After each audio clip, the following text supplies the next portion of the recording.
ladies and gentlemen, Pricie here, and I'm back with some more World of Tanks footage for you.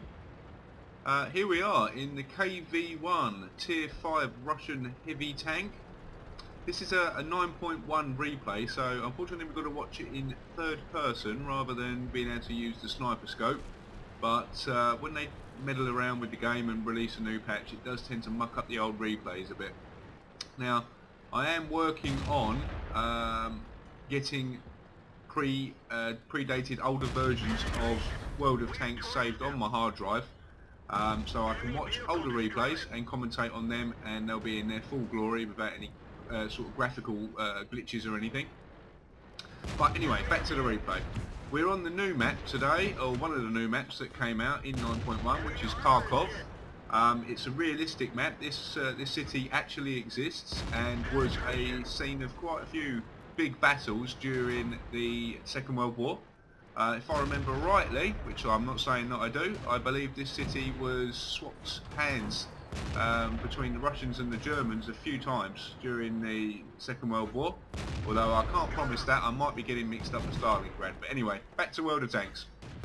This is my ace tanker game, or one of my ace tanker games in the KV1, and I think it's a great replay to highlight the strengths and weaknesses of this tank.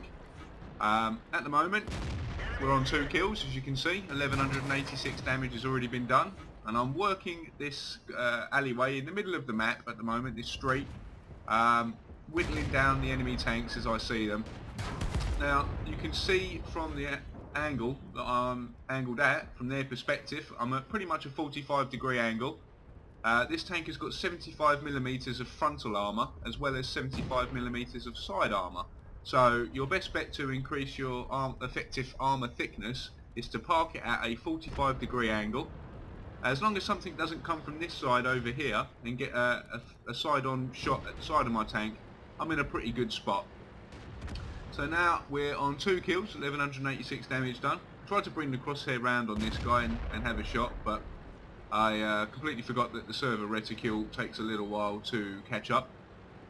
So I must admit I hadn't been playing with that at this point. But time to move on. I think we've done about all we can in this street. So I come around this corner completely the wrong way as I was going after the Panzer, but as it turns out, the Hetzer, who is on the other side, decides to pull back around the corner, which actually gives me enough time to get turned around and get my hull armour angled again. Then we take him out. Puts us on our 3rd kill. The team is currently 9-6, but don't let that put you off. This was quite a tough game. And as it turns out, there is another member of Circ 3 playing as well. We've got Wraithweed is playing with us. He's playing a scumbag artillery, but we'll forgive him. So pushing back down my street, there's a Panzer 1C and a T-46 at the end of the road, so no time like the present, let's go and deal with them. At this point I didn't know what gun the Su-85B had, and I wanted to try and avoid him for the time being. I didn't want to end up having a scrap with him at the moment until I could find a better location rather than this location, which is a bit sparse on cover. I want to be side scraping against him in case he's got the top gun, because he's going to be more than capable of penetrating my tank, even though he's a tier 4 tank destroyer. So we take out the Panzer 1C there, or Panzer IC, and that puts us on our 4th kill. So he took him out with an ammo rack, which was quite nice, even though he only had 37 health left, but an ammo rack's always fun to watch.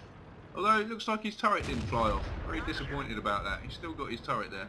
Very sad. Anyway, took out the T-46 now.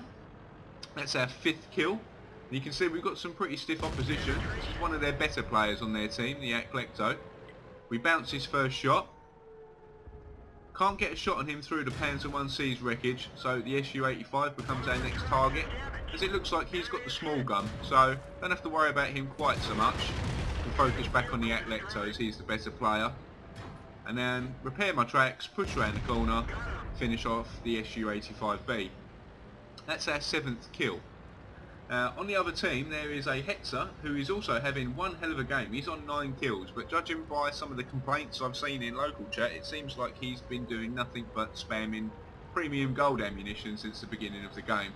I assume since he's a Hetzer and it's a lower tier game that he's using the derp gun, the gun that fires heat and explosive ammunition, and I'm guessing he is spamming heat at just about everything he finds. So we'll take a quick look at the front of the tank whilst we're out of combat, and you can see the penetration marks there. If you're wondering where to penetrate a KV1, that flat plate at the front there is always your best bet. It's very poorly angled and allows you to put shots through and into the driver's compartment at the front there.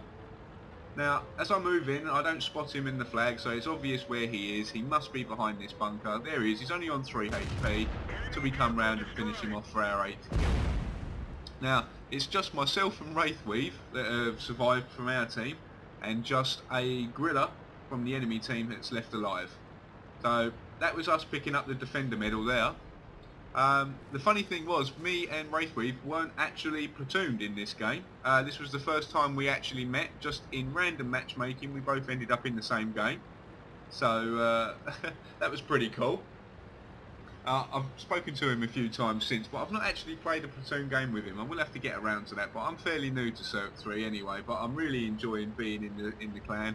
There's a lot of great people, a lot of funny, really funny people that I'll play with that are really making the game a little bit more fun to play with. And if you're sort of struggling by yourself a little bit, then perhaps consider joining a team or joining a platoon and getting a little gang of you together in a game, because it does make it a lot more fun. You can sort of coordinate your moves and you know, sort of push for map control together. And if you're reloading, for instance, or you need to pull back and take cover for whatever reason, then you can obviously talk to your platoon about that sort of thing, and they can cover your back. So now we decide that the best bet is to go looking for the artillery. So off we go. We're trundling towards their side of the map, towards their flag.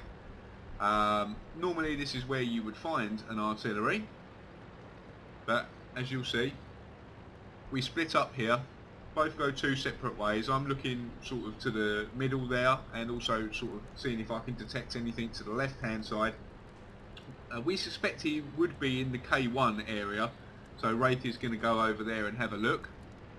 But we end up getting unlucky. You'll shortly find out. We get into the cap circle and I start the capping process. I figured at this point that it would be best, if he wants to try and win this game, to try and come and interrupt our capping and flush him out, bring him towards us. But as it turns out, in a few seconds you'll find out, you'll start to see our base get captured. Now, I would normally, I'm not an advocator of capping unless you need to cap to win the game. You're always going to get more XP and more credits. There we are, this just started the base capture at our side. You're always going to get more XP and more credits if you find an enemy tank and put in another damaging shot against them. But in this case, I'm driving a KV1. It's not exactly a Ferrari. It's not the fastest thing you can ever find in the game, so I decided to just carry on capping. We're ahead on the cap at the moment, and if he wants to win this game, he's got to interrupt our cap somehow. So he starts dropping random tank shells, and it was only at this point that I'd had a little bit of a brain fart, and hiding in that shell crater is probably one of the most obvious places for an artillery player to drop a shell. If they're going to drop any sort of shells, they're going to drop it around this bunker, as you saw, around this area here in the middle, and in the shell crater over the back here. So I decided to move out and into a more open space, and there you go, there's the second shell that lands on top of the pile of random stuff that's in the middle. So as I say, I've taken a position that's further away. It's going to be a lot harder for him to random blind fire us, and at this stage of the game it's pretty much all she wrote. So here we are at the end game score screen after that round on Kharkov. As you can see, that was our ace tank again. Picked up the mastery in the KV1 that game. We also picked up a Radley Walters medal for 8 kills. We picked up high caliber for the most amount of damage caused that game. We picked up a Defender medal and an Invader medal. 2 medals that you don't normally see together in one round, which is why I thought I'd highlight this round. And we also picked up a steel wall, which was great. We blocked a lot of damage with our armour.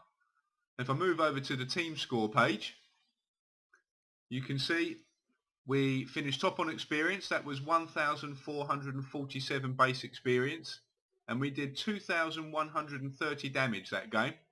The next nearest person on the team did 444. So we really had to put in a big show that round to pull that off for a win. And kudos to the Hetzer on the other team, who did 1,806 damage for himself, picked up 9 kills, and picked up a cool-headed and a Top Gun award. So well played to him. Even if he was spamming the gold ammunition, he certainly did have a great round. And if we go to the detailed report, I fired 24 shots. Of those 24, 16 hit and 16 penetrated, giving us a total damage of 2,130. I received 12 hits from the enemy, 5 of which penetrated, or penetrations are also counted as shots that are absorbed or sponged by your tracks.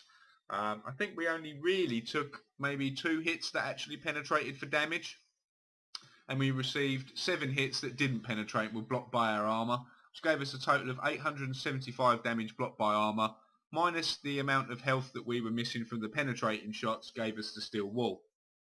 I was running a premium account at the time. As you can see, we made 48,855 credits before deductions. After ammunition and consumables, which was the repair kit we used to fix up the track, we made 42,167 credit profit. Although if you were running a standard non-premium account, you still would have made 25,882 credits that game, which is a pretty healthy profit for tier 5. Now, I hope you enjoyed the replay, and I certainly hope to see you on the next one.